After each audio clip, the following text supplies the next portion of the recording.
productive and fulfilling day. Thank you. So the night is young, and this is where The youth plays a big role in promoting safety and awareness within their community and families.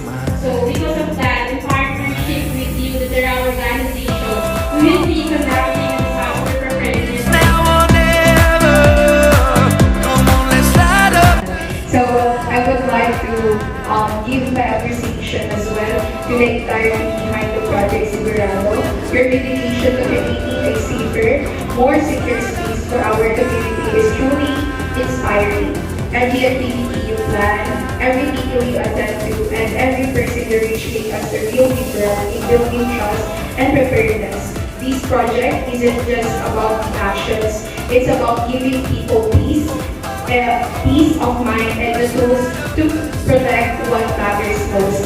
And of course, maraming salamat po sa pag-invite sa organization namin to be a participants dito. And it was our very honor na makasama dito sa project nito na hindi lang kami uuwi na nakaparticipate, but as well na nakakuha kami ng knowledge and lessons. And of course, para ihanda kami sa mga possible na mangyari. That's all. Thank you so much. Let's light it up. Come on, light it up. What is earthquake? Tuhan na. Jesus Christ. 50 pesos. Go! International!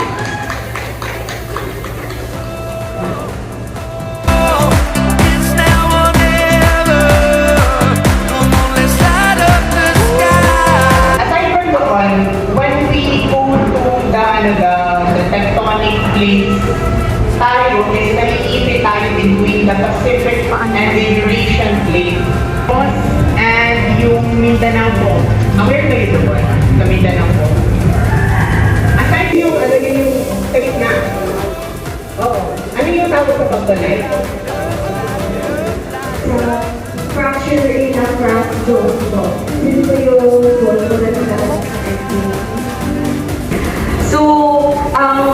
So siguro ang magnitude is kung gaano kalakas yung tama ng earthquake, and yung intensity is kung saan talaga tumama.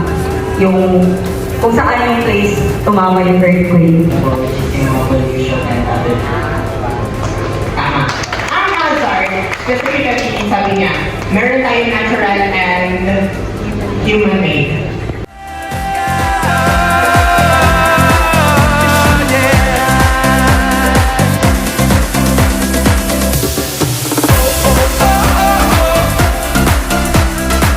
Light it up, light it up, light it up. Let's light up the sky. Light up the sky. Information, mga knowledge na naging natin sa drill is na-apply ba natin in real life situation? The question is kung gaano po na-ready. Gano'n ka po ka-ready kapag may disaster or mga window? The answer is dependent sa situation. So like, tulad nung sinabi ni Rachel na may namatay mo dito sa midnight. Tayo, gano'n pa tayo ka-ready? Let's sabihin natin maybe. And I know rin na kapag youth is very active ito sa drill side. Hindi ko rin sure na 100% ready kapag may earthquake. Kasi tao tayo, nagpapanik, may tani-tani na lang nalang gagawin. magpanik o makipagsiksikan and do the simple way, which is to jump over the earthquake.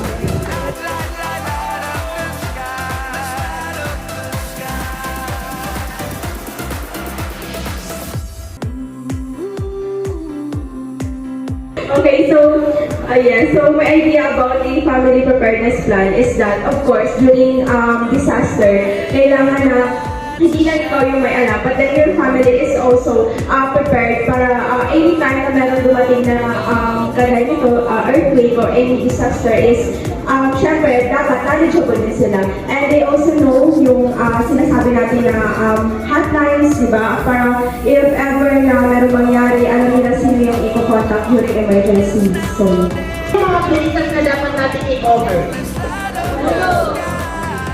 Isa rin ito ha, no? Ang dapat natin i-cover na parang pinaka-vulnerable sa atin, aside from our head, is only our neck. Sabi ko, sinamaan ang neck mo, para saan ang ulo mo kung putulin? Diba? Tama! hold on to it. So parang hahawak ka muna doon sa table, and then doon ka na mag-start, magbaba ka doon, and then mag-cover, and then kung nasa baba ka na, doon ka na para mag-ka na doon, para i-protect yung ulo mo pati yung neck. Next tayo nag-drive yung rush. Because like in that situation na, di ba? We have two choices. First, dalawa may makakahama. Or second, you have to wait for the rescue. Tama yung sabi ni Sheila na you cannot do when earthquake is ongoing. You have to wait until the earthquake is done. Because this is a life and death situation wherein you have to think of the capabilities, what will happen next. If you will save the other one, hindi mo talaga kaya yung bigat, yung possibility, pareho kayo mapapahama. While on the other hand, we wait for the rescue.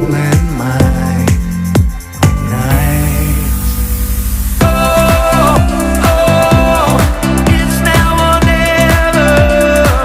Come on, let's light up the sky.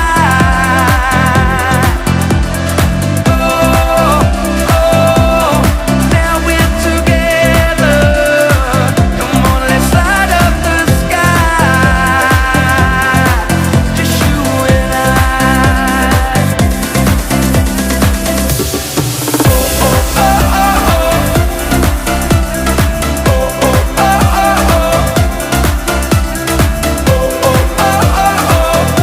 Let's light up the sky.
Mali! Bahay, ganun!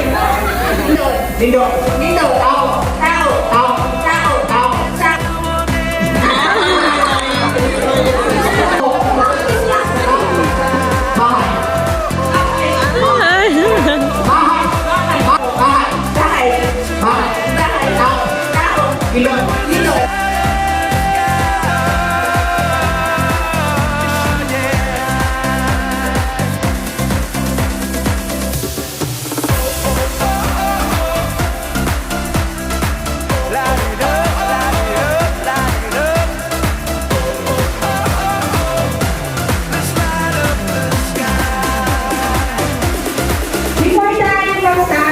earthquake challenge din ako. Okay, sandali lang, wait lang siya. So kapag sinabi kong earthquake, ano ang gagawin nyo? Okay, di ba? Okay, di ba? Ganyan ang lingkod mo. Wala akong warning. Yes? Yes? Alright! Yes! Ganyan! Di ba? So kanina po, nakita ko natin yung reaction, di ba po? Dahil my private signal, dito po, parang ang panic turn into preparedness and confusion turn into confidence. Okay? So parang salamat po sa ating tara organization po, parang sa pagdalo po. At talagang nakita po namin na active po yung uso ng artist, RS4. Yes. So, nasay po tayo. So, my confidence po to safety and readiness. See? See, wala. Mag-reaction kahit isang wala po kayo. So, ganyan na very certainly. Okay? Sinabi niyo sa akin na ating mga parents, missing person na hindi ko na ang earthquake are unpredictable. Katanong lang. So, 50 pesos tikas lang po dahil mahirap na po ako hindi. So, ang tanong po is, di ba na-discuss ko sa akin kanina yung power remote on? So, pwede ka, ano po ang pwede isa lang po. Okay, so to prevent yung pagbulit po ng bagay-bagay po sa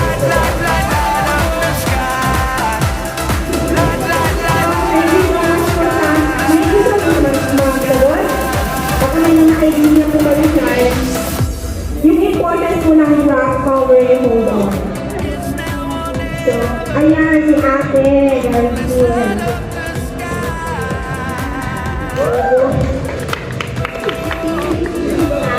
Ang importance po ng rock power remote on, una sa dock, of course, kailangan mo mag-dock para po makapasok ka sa lamesa. Pangalawa is cover. Ang purpose po ng cover is para po mag-prevent na maulugan ng something yung ulo mo. And yung hold naman po yung paghawag sa parang poste ng lamesa po. Kasi po para i-pinking ko ng ulo mo or magdala-gala po yung drum. Isa lang talaga. And para po mas na-prevent yung mga Yung isang rin. Yung video ko pa. parang mabaliktad po yung lamesa na pinag-cover. Ayun. So, tama po yun.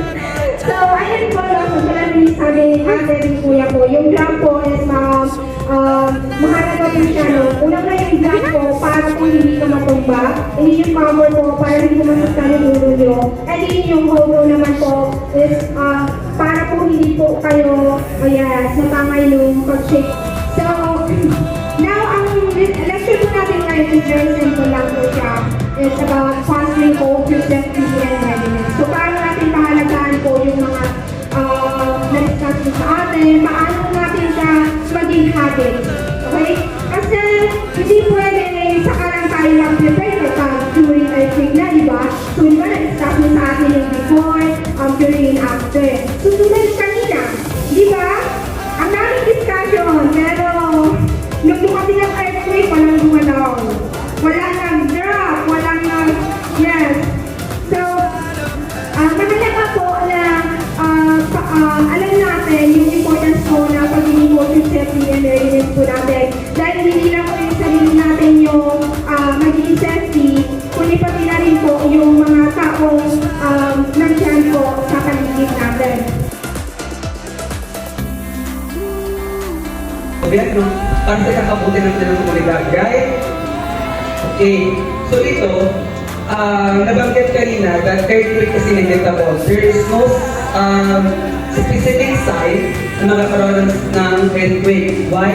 This because we are located at the Pacific Ring of Fire, wherein doon po nag-emit yung iba't ibang types of tectonic plates hindi nagkukosya ng volcanic eruptions and earthquake. Ang talino ko sa part na yun. Hindi ko bago ka. Yeah, but this earthquake journey is not just about having enough education with regards ano yung gagawin natin when we have an earthquake. This activity is very crucial for everyone who here, most especially sa Tara. natin po na sensory knowledge because at the end of the day, meron lang tayong one life. Pag namatay tayo sa earthquake, walang respawn dito, hindi to ML or something na laro. So, yun po, okay. Yun yung sabi ko kanina is, Fairness mo po kasama po yung family ko natin. So, na ang earthquake, which is napaka-importante rin lang sa atin na malaman yun kung saan talaga nagmula ang earthquake. Hindi lang po yung preparedness dapat yung malaman natin, but also kung saan talaga nagmula ang earthquake. And aside from that, is yung very knowledgeable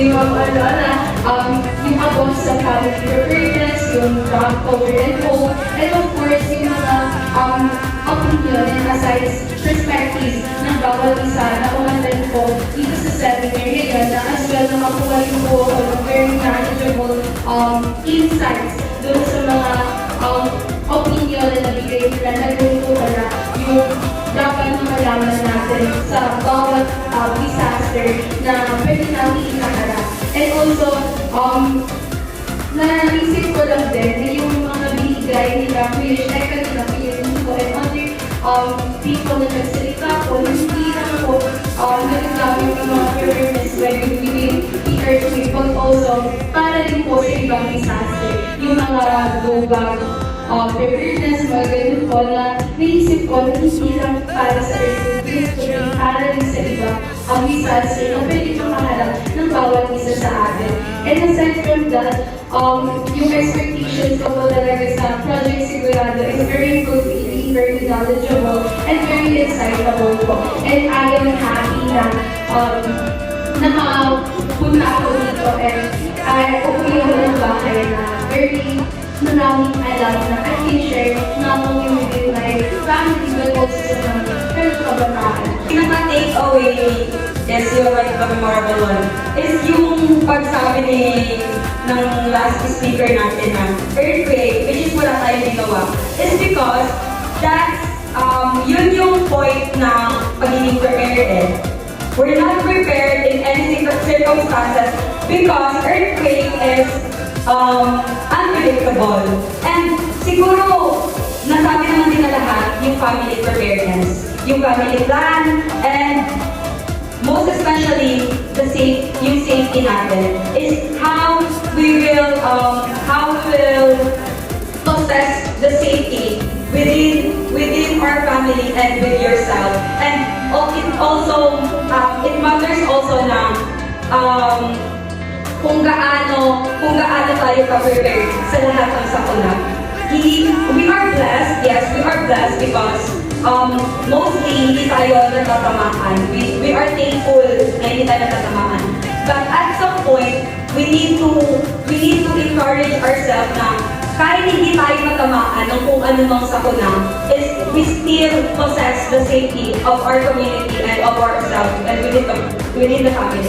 So, siguro ang pinaka-take away talaga dito is yung knowledge na nabigay ng Project Sigurado. And I think that's all. Thank you.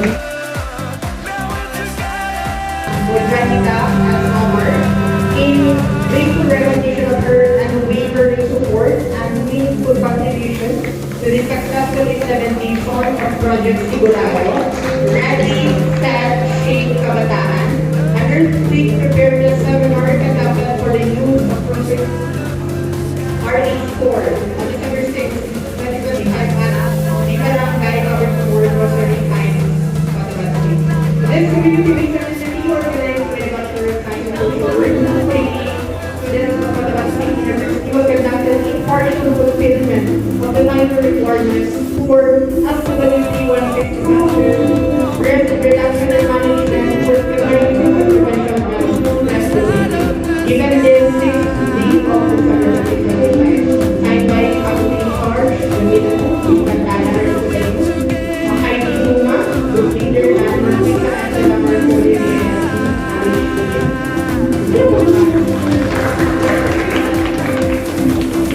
Moving on.